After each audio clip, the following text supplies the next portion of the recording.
건강식품 먹지, 운동하지, 헬스하지, 수영하지.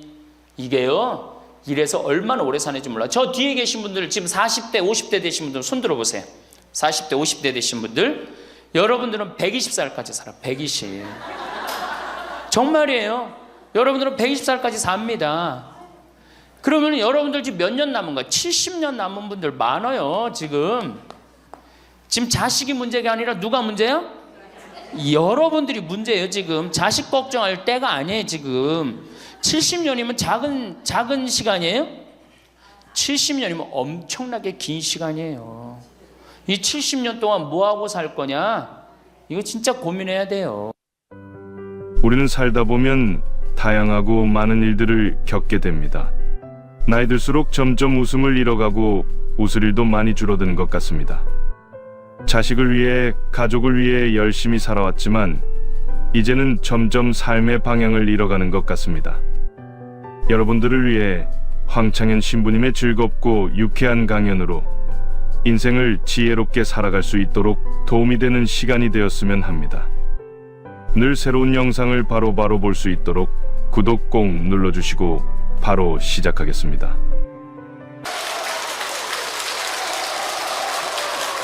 네, 찬미수님, 네, 반갑습니다. 오늘 우리 여기 오신 여러분들하고 제가 노년의 생활에 대한 얘기를 좀 하도록 하겠습니다. 우리나라가 자식에 대한 관심은 세계에서 1등인데 노인에 대한 관심은 선진국 중에서는 꼴등인 것 같아요. 정말로. 우리가 3,000년 전에 평균 연령이 얼마였느냐 하면 3,000년 전에 평균 연령이 20세였어요. 20살. 3,000년 전에. 근데 1900년, 지금으로부터 100년 전에 평균 연령이 몇 세였냐면 47세였어요. 그러니까 3,000년 동안 27년 늘어난 거예요. 근데 1900년에서 지금 2008년, 불과 100년 만에 평균 연령이 80세야. 그러니까 100년 만에 몇 세가 늘어났느냐 하면은 33년이 늘어나는 거, 33년이. 그러니까 지금 우리 여기 할머니들, 보통 보면은, 제가 장례 미사에 보면은 대개 92살, 93살 이래요. 우리 여기 주방장 어머니도 얼마 전에 돌아가셨는데 96세 돌아갔어요. 96세. 그러니까 요즘 70쯤 이렇게 돌아가면은 뭐라 그러냐면 아유 빨리 죽었네 그래요. 70쯤 죽으면. 그렇죠? 70쯤 죽으면 빨리 죽었네 그래요. 그러니까 여기 대부분의 분들이, 여기 계신 분들 보면은 이 정말로 재수 없으면 100살까지 다 살 거예요. 여기 있는 분들은 100살까지. 예. 까메서 한번 호구조사를 한번 해봐야 되겠다. 나 지금 70 넘었다. 손 들어봐요. 70 넘었다. 70은 나이도 아니네 보니까. 80 넘었다 하면 손 들어. 80. 우리 할머니 80 넘었어요? 몇 살이세요? 81? 이 할머니 여기까지 온 근력 보니까 105살까지 살게 생겼네. 예. 아니 81인데 이렇게 정정한데, 근데 여러분들 천지가 그래요. 천지가. 우리가 2006년에 100살 넘은 사람이 몇 명이냐면 1960명이에요. 그러니까 거의 2,000명 됐어요. 2007년에 몇 명? 4,000명이에요. 4,000명. 더블로 늘어나요. 더블로. 일본은 100살 넘은 사람이 3만 명이 넘어. 3만 명이. 그러니까 옛날에는 연령이 어떻게 돼 있었느냐 하면은 애들이 많았고 어른이 조금이었어요. 그래갖고 뭐 애들은 굉장히 많은데 나를 가면 갈수록 저거 동네에서 60살 넘은 사람은 1명 내지 2명이야. 동네에서. 그러니까 60 환갑 넘었다 그러면 이렇게 지나가다도 환갑 넘은 할머니가 지나가면 절로 고개를 숙였단 말이에요. 어디 옛날에 할아버지 할머니, 환갑 넘은 할아버지 할머니 지나가는데 담배를 펴요. 피다가도 얼른 끄지. 근데 지금은 이게 우리나라가 65세 이상이 500만 명이에요. 500만 명. 65세 이상이. 그러니까 도표를 그리면은 이래 60세가 훨씬 많아. 65세가. 미국은 3,300만 명. 65세 넘은 분들이. 또 이 일본은 2,000만 명. 그러니까 존경을 하려고 해도 누굴 존경해? 이 수없이 많이 돌아다니는데 옛날에 하나 둘이어야지 존경을 해야지. 지금은 천지가 할머니 할아버지들인데 누굴 존경해? 누굴 존경해? 그냥 길에 채이는 게 할머니 할아버지인데 존경할 수가 없는 거예요. 혹시 우리 늙은이들 왜 존경하지 않나 이렇게 섭섭해하는 할머니 할아버지들이 착각하는 거예요. 하나 둘이어야지 존경해지. 신부도 본당 신부가 하나니까 3,000명 교우들이 존경하는 거예요. 본당 신부가 100명이다. 우리 본당에 신부가 100명이다. 존경할 거 안 할 것 같아? 채이는 게 본 신부인데, 근데 신부님 만나기 하늘의 별 따기보다 어려우니까 존경을 하는 거예요. 옛날에 할머니 할아버지들이 존경받았던 이유가 동네에서 거의 없었기 때문에. 중간에 다 죽었어. 근데 요즘 안 죽고 다 같이 가는 거야. 다 같이. 65세 이상이 500만 명이에요. 500만 명. 참고로 북한은 65세 이상이 몇 명이냐? 아니, 북한의 평균 연령이 몇 세냐?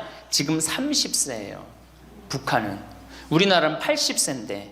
그러니까 우리나라 사람들이 북한보다 50년 더 사는 거, 평균 연령이. 그러니까 여러분들 지금 남한에서 사는 거 감사해, 안 감사해요? 정말로 감사한 거예요. 우리가 지금 여러 가지 경제 불황이다 어쨌다 저쨌다 해도 6.25 끝날 때나 여러분들 해방될 때보다 지금 잘 먹고 잘 살아요, 못 살아요? 그때 비하면 너무너무 잘 먹고 잘 사는 거예요. 그런데도 우리가 불행하다고 생각한다면 하느님이 축복을 엄청나게 줬는데도 그 축복의 가치를 모르는 거죠. 근데 어쨌든 우리나라는 지금 프랑스는 120년 동안 고령화가 천천히 진행됐어요. 근데 우리나라는 20년 만에 초고령 사회로 들어섰어요. 왜냐하면 우리나라가 왜 초고령 사회로 들어서느냐 하면은 우리나라가 먹을거리가 참 건강해요. 세계 5대 건강식품이 있는데 우리나라의 김치, 일본의 나또, 인도의 렌틸, 스페인의 올리브, 그리스의 요거트, 이게 세계 5대 건강식품이에요.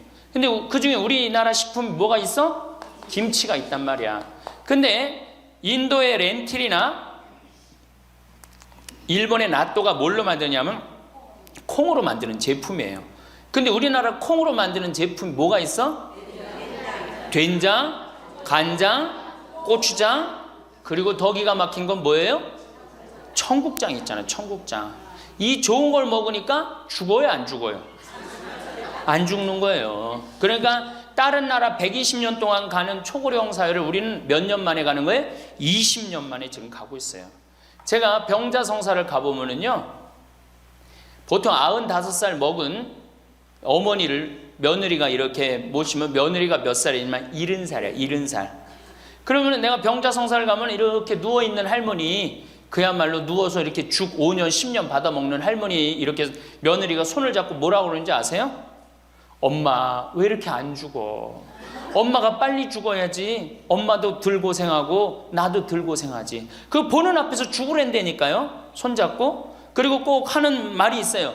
엄마가 빨리 죽어야지 우리 신부님도 그만 고생시키고. 병자성사 맨날 오니까 신부님 고생한다 이거지. 그러니까 살아있는 게 다 고생이라는 거지. 본인도 고생, 며느리도 고생, 병자성사 오는 신부님도 고생. 그러니까 늘 고생한다니까. 엄마 빨리 죽으라고 그러는 거예요. 공자님께서 2500년 전에 뭐라고 그랬냐면은 너희는 부모의 나이를 꼭 기억해두라 그랬어요. 부모가 살 날이 얼마 남지 않았으니까. 그래갖고 내가 그 얘기를 듣고 부모님 나이를 기억하다가요, 요즘은 60 넘어서 기억하기 시작했는데 요즘 포기했어요. 헷갈려.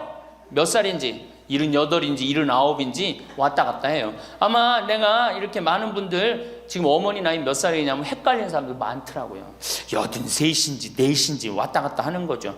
쉬다 지쳐서 포기하는 거예요.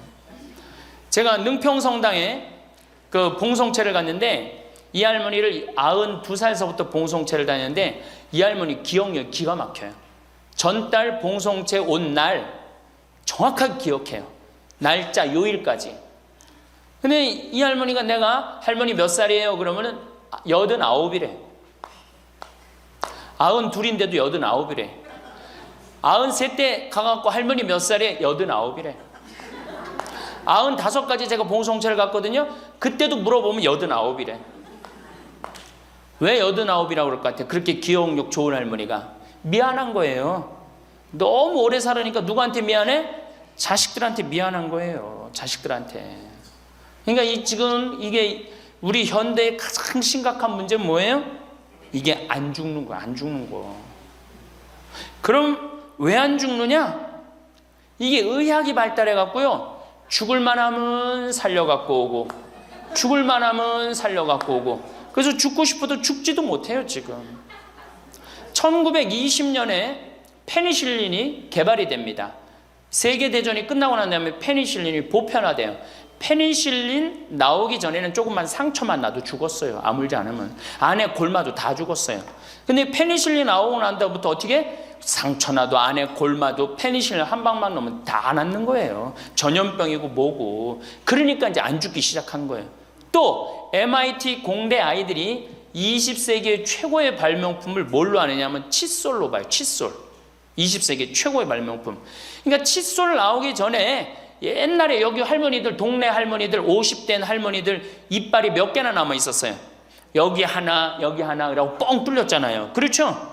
그래갖고 그냥 옛날에 합죽이 굉장히 많았죠. 이빨이 없으니까. 그리고 왜 옛날에는 이빨이 칫솔도 없었지만 왜 이빨이 이렇게 성하지 않았어요? 애를 7, 8, 10 놓으니 그거 애 놓으면서 힘쓰느냐고 잇몸 다 물러나고 이빨 빠지는 거예요. 근데 요즘 애도 안 놓지. 칫솔로 하지. 그러니까 이빨이 하나 둘이면은 50쯤 되면 이빨이 다 빠져요. 이빨이 하나 둘이면 어떻게 해요? 하나 둘이면 죽밖에 못 먹어요. 50살 넘어서 죽 먹기 시작하면은 아무리 죽 먹고 오래 살아도 10년 이상 못 버팁니다. 그 옛날에 환갑을 못 넘겼던 거예요. 근데 요즘 칫솔이 있어갖고 이빨이 온전한 할머니들 천지예요. 또 요즘은 의술이 발달해갖고 어떻게? 치과에 가갖고 틀니 다 해놓지. 또 이 해놓지. 요즘 또 임플란트까지 하지. 그러니까 이빨이 그냥 80이 돼도 다 튼튼한 거야. 이빨이 튼튼하니까 일주일에 한 번씩 고기를 꼭꼭 씹어 먹는 거예요.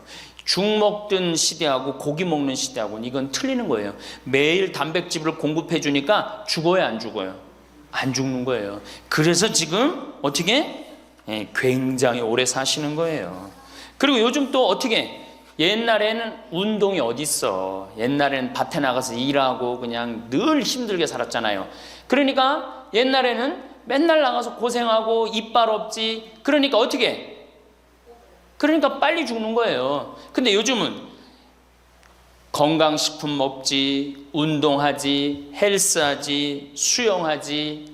이게요, 이래서 얼마나 오래 사는지 몰라. 저 뒤에 계신 분들, 지금 40대, 50대 되신 분들 손 들어보세요. 40대, 50대 되신 분들, 여러분들은 120살까지 살아. 120. 정말이에요. 여러분들은 120살까지 삽니다. 그러면 여러분들 지금 몇 년 남은 거야? 70년 남은 분들 많아요. 지금 자식이 문제가 아니라 누가 문제야? 여러분들이 문제예요. 지금 자식 걱정할 때가 아니에요. 지금 70년이면 작은 시간이에요? 70년이면 엄청나게 긴 시간이에요. 이 70년 동안 뭐하고 살 거냐? 이거 진짜 고민해야 돼요. 이렇게 오래 살 줄 모르고 노년에 대한 준비 안 하신 분들이, 이 노년에 대한 준비를 하신 분들은 과연 몇이나 되고, 노년을 준비 안 하신 분들은 얼마나 될까? 내가 보기엔 노년 제대로 준비한 사람들 10%도 안 돼요. 우리는 노년을 어떻게 준비하면 된다고 생각했어? 자식 하나 잘 키우면은 노년 준비 잘한다고 생각하고 있는 거예요. 근데 우리나라가 이 자식 교육의 맹목적이죠. 맹목적입니다. 이 세계에서 자식한테 이렇게 맹목적인 나라 없어요. 세계에서. 그러면은 우리 할머니들, 할아버지들이 왜 자식 교육을 맹목적으로 시켰느냐? 1900년도에 조선이 무너져 버려요. 그렇죠? 1900년도에 조선이 무너져 버려요. 그럼 조선 무너지기 전에 500년 동안 양반 상놈이 있었어. 그러니까 양반하고 상놈이 있었는데, 여기 계신 분들 뭐 다 지금 족보 있다고 그러죠? 나도 사실은 우리 집 족보 있다고 그러지만은 이게 얼마나 믿어야 될지 몰라. 왜냐하면은 조선시대 양반이 10%밖에 안 됐어요. 100명 중에 10명만 양반이었어요. 충청도가 10%, 경상도는 4%밖에 안 됐어요. 그러면 90%는 다 뭐야? 상민이야, 상민. 노예든 노비든 뭐 백정이든 전부 다 서름 받고 살았어요. 옛날에 노비가 얼마나 서름을 받고 살았느냐면은 말을 타고 지나가다가도 양반집을 지나가면은 양반 이 담이 시작되는 곳에서 말에서 내려야 돼요. 말 타고 양반 못 지나가요. 그러면은 말 타고 말을 끌고 가다가 양반 담이 끝나는 데서 다시 타고 갔어요. 만약에 그냥 말 타고 지나가다가 걸리면은 멍석마리로 맞았어요. 그러니까 그냥 수백 년 동안 서러웠던 게 1900년대 순식간에 무너져 버렸어. 양반, 상놈, 계급이 무너져 버렸단 말이야. 이제 뭐만 하면 출세할 수 있어? 공부만 하면 출세할 수 있었던 거예요. 공부만. 그러니까 그냥 공부만 하면 판검사 되면 모든 게 이제 내 원한, 그동안 수백 년 동안 쌓였던 원한 한을 다 풀 수 있다. 그래갖고 이제 나는 못 먹어도 논 팔고 소 팔고 정말 나 먹고 싶은 거 쓰고 싶은 거 못하는 한 있어도 누구는 교육시켜? 자식은 교육시키겠다 이거. 자식은. 그러니까 그냥 있는 돈 없는 돈 팔아서 마련해 갖고 여러분들 어떻게 했어요? 자식 공부를 시킨 게 바로 여러분들 세대예요. 여러분들이 정말로 내가 이렇게 오래 살 줄 모르고 자식 하나 출세시켜 갖고 그동안 수백 년 동안 서름을 다 날려버리겠다. 그래갖고 우리나라가 교육률이 세계에서 최고로 높았던 거예요.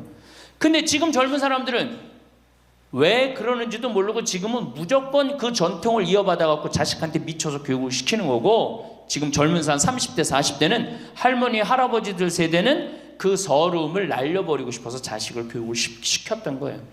그렇게 이렇게 있는 돈 없는 돈 다 들여갖고 자식을 출세를 시켰어. 출세를 시키면 호강할 줄 알았는데 자식이 출세하면은 호강합니까 안 합니까? 제가 이제까지 사목 경험에 의하면은 출세한 자식일수록 부모를 더 안 모십니다. 출세한 자식일수록. 부모가 서울대학 뭐 연고대 정말 대학 졸업시켜갖고 내가 출세를 했어요. 그래갖고 집에 비대가 있어. 비대. 화장실에 가면 물 나오는 거 있죠? 비대도 있고 이태리 대리석도 있고. 집은 삐까번쩍하게 기가 막히게 했는데 늙은 우리 무식한 엄마는, 무식한 아버지는 그 집에 어울려요 안 어울려요? 그 집에 안 어울리는 거예요. 그러니까 안 어울리고 빨리 죽으면 차라리 다행인데 이게 안 어울리면서 죽지도 않고 그냥 그 집에서 귀신같이 왔다 갔다 한단 말이에요. 그러니까 자꾸 눈에 밟히는 거예요. 내가 평택에 있을 때 비닐하우스에서 사는 집이에요. 아 근데 이 집에 할머니 한 분이 사는데 파출부가 와서 밥을 해주는 거예요. 파출부가 밥 해주고 빨래 해주고 할머니 뒷바라지를 다 해주는 거예요. 그리고 집에 갈 때는 바깥에서 문을 잠고 가는 거예요. 신기한 거예요. 어떻게 저런 일이 벌어지느냐. 또 봉송체도, 성당 다녀오고 봉송체도 하고. 알고 봤더니 아들이 서울에서 100억대 재산가야. 집은 정말 으리으리한 집이야. 근데 그 무식한 할머니가 그 집에 어울려요 안 어울려요? 안 어울리는 거야. 그러니까 이건 그래도 그 자식이 양심은 있어갖고 엄마는 내다버릴 수는 없고, 그러니까 서울에서 평택에다가 비닐하우스를 져갖고 파출부 하나 있어. 거기다 갖다 놓고 그냥 내다버릴 수는 없고 어떻게 그냥 그렇게 모시는 거예요. 그랬더니 내가 어느 노인대학에 오신 분들한테 이 강의를 했더니 할머니 한 분이 그런 얘기를 안 버린 게 다행이다 그러는 거예요. 그걸로 만족하는 거야. 안 버림을 당하는 것만 해도 다행이라고 그러는 거예요. 이게 기가 막힌 정말로 시대에 우리가 살고 있죠. 여기 우리 할머니 할아버지들 내 자식이, 특히 아들 자식, 내가 이 아들에 대한 아주 그 혐오감이 있는데, 아들 자식 출세시키면은 내가 호강할 것 같죠? 가만히 생각해봐요. 아들을 기가 막히게 잘 키워서 서울대학 나왔어. 의사가 됐어. 판검사가 됐어. 그러면은 어떤 할머니가 그래요. 아들 자식 잘 키우면 잘 키울수록 여우 같은 년이 나타나서 낚아채 간다는 거예요. 아들 자식을 잘 키우면 잘 키울수록 여우 같은 년이 나타나서 낚아채 간다는 거예요. 근데 가만히 생각해보니까 그 말이 맞는 것 같아요. 왜? 아니 의사하고 판검사면은 이쁘고 귀하게 자란 집 딸이 낚아채 갈 거 아니야. 다 그렇게 결혼하지 않아요? 그럼 그걸 어떻게 해? 그냥 자식 뺏기는 거예요. 그래서 딸을 둘 놓으면 금메달, 아들 하나 딸 하나 놓으면 은메달, 아들만 둘 놓으면 목메달이에요. 그래서 아들만 둘 놓으면 목메달이에요. 여기 얼마 전에 굉장히 재미난 통계가 나왔어요. 아들은 늙은 부모를 54% 구박한대요. 아들은 늙은 부모를, 며느리가 14% 구박한대요. 딸이 11% 구박한대요. 그러니까 아들 하나 딸 하나 있으면 늙어서 구박을 얼마나 받아? 55% 구박 받는 거야. 그렇죠?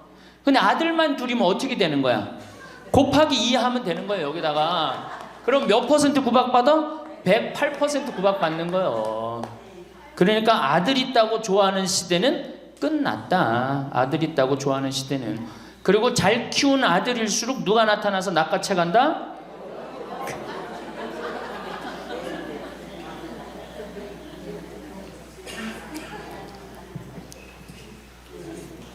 물론 아들이라고 다 불효자는 아니에요.